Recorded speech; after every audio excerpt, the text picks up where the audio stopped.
Narinig ng dalawang malakas na lindol ang ilang lugar sa Mindanao ngayong Sabado. Ayon sa PHIVOLS, unang naitala ang magnitude 5.8 na lindol sa Las Nieves, Agusan del Norte, pasado alas 11 ng umaga. Naitala ang intensity 4 sa San Fernando at Talakag, Bukidnon, Cagayan de Oro City at Digus City, Davao del Sur. May hapon, Mayor. May hapon.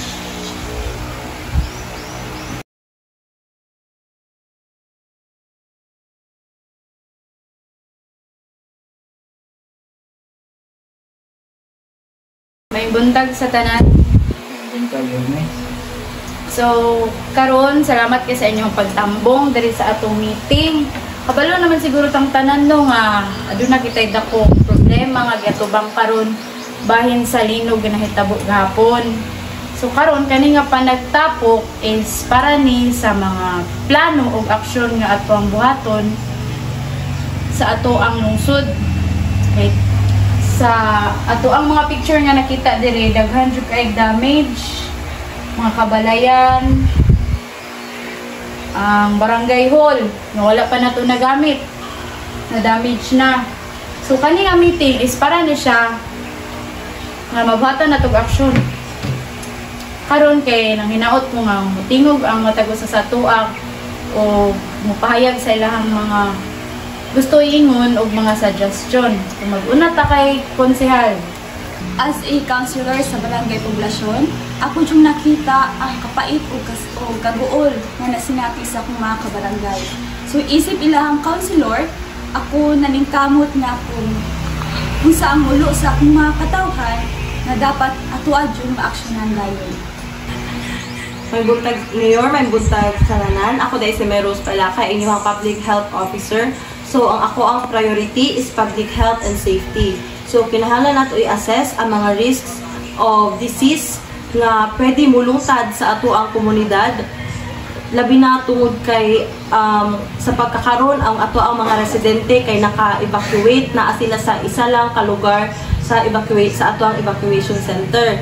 So, naadyo'y posibilidad nga magkahawa-hawa sila og sakit. And aside from that, gusto ko na ko ensure nga ang tanan na ay access sa medical care, labi na katong mga residente nga nangasamdan gahapon tungod sa nahitabong nga linog.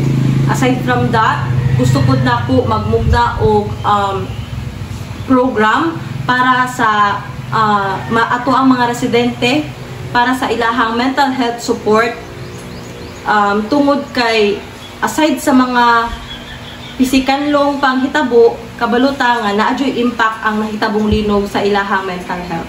So, maoro to, Mayor. Buntag sa tanan, no? Labi na ka, Mayor.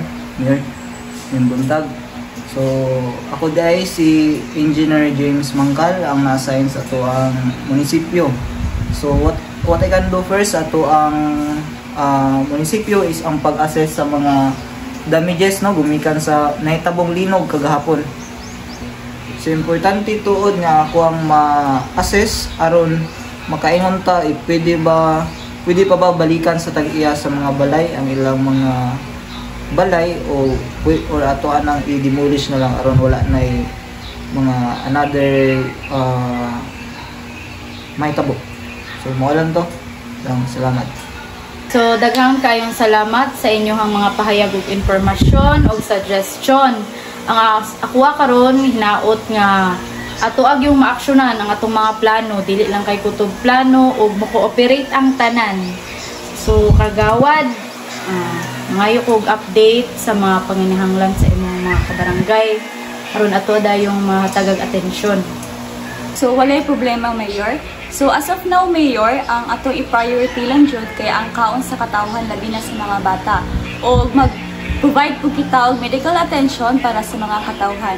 O kana gi-coordinate na ako sa Public Health Office o Public Works staff para maaksyonan dayon nato.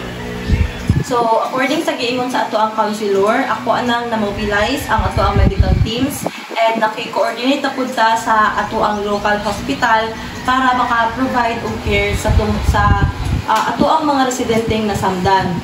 Also, nakaset up na po ang ato ang outreach program na ada ato dapit sa ato ang evacuation center para ma-address ang mental health needs sa ato ang komunidad. So, as a public works staff, ang mga priority is ang paghawan or pagpanglimpyo sa mga agianan, no? So, aron makaagi ang mga emergency vehicles pareha sa ato ang mga ambulance para mas madali ang pagtransport sa mga katawhan nato nga nasamdan or kato may mga emergency nga mga intervention. So mao lang to sa amo ang part. Sa makausap, daghan kayong salamat sa inyong pagtambong o akong hinaot jud is mo-cooperate ang tanan. Ulitin mo yun. Aksyonan nato ni dayon as soon as possible. O nang hinaot ako nga kitang tanan mag-cooperate o magtinabangay para sa tuang lungsod aron kita makabalik og baro. Mao lang to og daghang salamat sa inyong tanan.